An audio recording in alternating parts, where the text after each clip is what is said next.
Los circuitos en serie son los circuitos más sencillos porque simplemente son una configuración en la cual hay un componente que se une al siguiente de manera secuencial.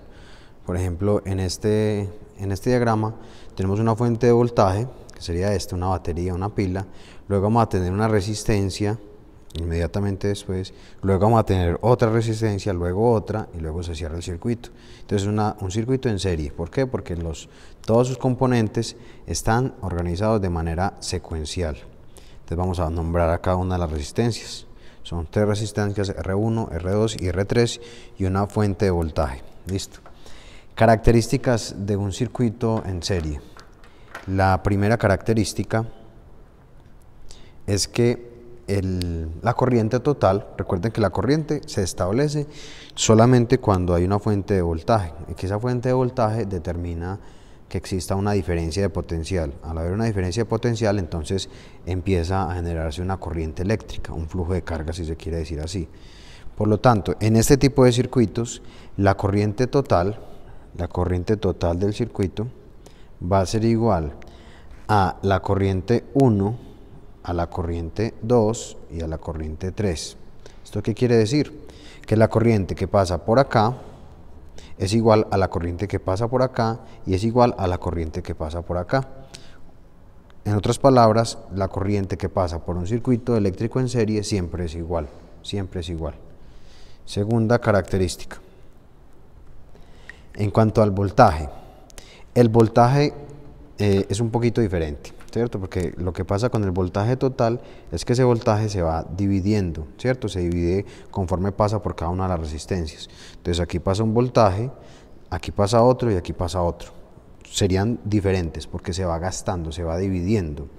Por lo tanto, el voltaje total sería el voltaje que pasa por la resistencia 1, o sea, voltaje 1, más el voltaje que pasa por la resistencia 2, o sea, voltaje 2, más el voltaje que pasa por la resistencia 3. Si tuviéramos más resistencia, se le ponen todas las que sean necesarias. Tercera característica, entonces ya llevamos la intensidad, el voltaje y nos queda faltando la resistencia total. Entonces, la resistencia total va a ser igual a la suma de las resistencias también.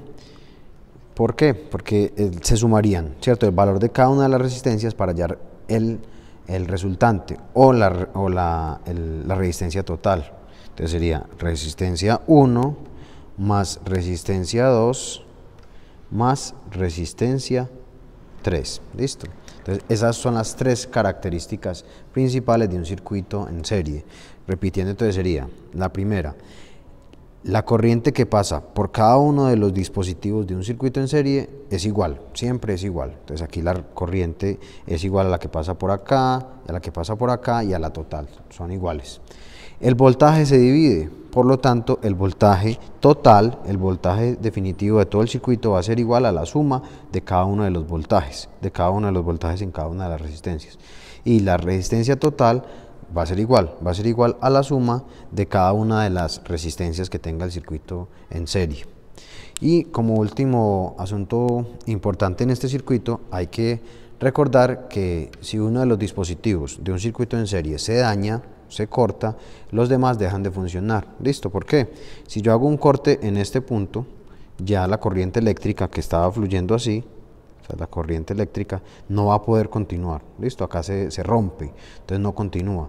Si quitamos la resistencia 1, pasa exactamente lo mismo. Si se daña o la desconectamos, entonces no pasaría a la resistencia 2. Y esa es una desventaja crucial de un circuito en serie.